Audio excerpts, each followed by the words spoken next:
ایک عام سید اور ایک غیر سید عالم دین، دونوں میں کس کا رتبہ زیادہ ہے؟ یہ موازنہ کون کرے گا؟ ظاہر ہے کہ وہ یہ کہا جائے کہ وہ سید ہے، وہ عالم ہے، اور سبحان اللہ وہ سید بھی اگر عالم بن جائے تو پھر کیا بات۔ علم و فضل کے اعتبار سے اس کا ادب کیا جائے گا اور نسب کے اعتبار سے اس کا ادب کیا جائے گا، دونوں کا ادب اپنے اپنے مقام پر ہے، تو وہ اس میں موازنہ نہیں کریں۔ جیسے کہ غالباً شاید امیر ملت پیر جماعت علی شاہ صاحب سے سوال کیا، کچھ یاد پڑتا ہے کہ صاحب سید جہنم میں جائے گا، انہوں نے فرمایا اللہ کی مرضی تو نہیں ہے کہ وہ جہنم میں جائے، خود چھلانگ لگا دے تو کیا کرے؟ ہاں اللہ تعالیٰ تو نہیں چاہتا کہ وہ جہنم میں جائے، یہ خود ہی چھلانگ لگاتے تو کیا ہے؟ ٹھیک ہے، بہت بڑا منصب ہے سید، بلکہ اعلیٰ حضرت فاضل بریلوی نے اور علماء نے لکھا رہا تو نقل کرنے والے کہ اگر کوئی سید سے کوئی غلطی ہو جائے، گناہ ہو جائے، تو اس کو سزا دینے والا یہ آدمی یہ تصور کرے کہ شہزادے کے پیر میں غلاظت لگ گئی ہے، اس کو صاف کر رہا، مارنے کی نیت نہ کرے، اور اس کی وجہ یہی ہے کہ شرعی سزا اگر دے دی جائے تو وہ اس کا گناہ معاف ہو جاتا ہے، اور شرعی سزا نہیں ہوگی تو یہاں بھی پڑے گا جیل میں اور وہاں بھی جو ہے وہ اس کو سزا ہوگی، تو اس وقت بھی وہ یہ تصور کرے کہ گویا ہے کہ شہزادے کے پیر میں غلاظت لگ گئی ہے اور اس کو جو ہے وہ صاف کر رہا۔ تو ظاہر ہے کہ سید ایک نسب ہے اور اس کا ایک الگ احترام اور ادب ہے، علماء کا ادب ایک احترام اور ادب۔ امیر ملت پیر جماعت علی شاہ صاحب رحمۃ اللہ تعالی علیہ مدینے شریف گئے تو مولانا ضیاء الدین صاحب مدنی رحمۃ اللہ علیہ نے فرمایا، اس معاملے بہت سخت تھے، کہہ لیجیے آپ کوئی آدمی دو،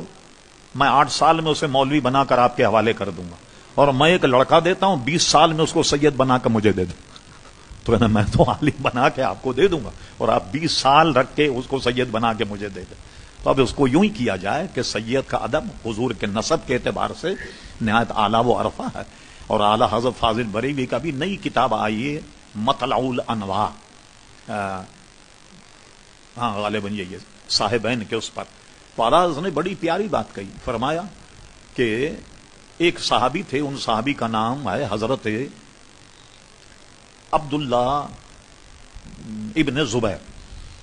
حضور علیہ الصلوۃ والسلام نے کوئی خون نکالا، یا تو کوئی چیز جنگ میں لگ گئی تھی، کیا ہوئی، اس سے خون نکالا تو ایک پیالے میں نکالا،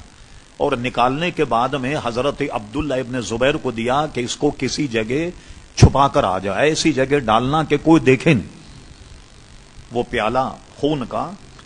صاف کر کے آ گئے، پوچھا حضور علیہ السلام نے کیا کیا؟ کہا میں ایسی جگہ ڈال کے آیا ہوں کوئی دیکھ ہی نہیں پائے۔ حضور سے تو کوئی بات نہیں چھپی رہی تھی، حضور نے مسکرا کر فرما لگتا ہے کہ تو پی گیا، تو اب وہ خاموش ہو گئے، اور اس کی وہ تصحیح ہو گئی کہ صاحب وہ انہوں نے تو پی لیا۔ حضور نے فرمایا،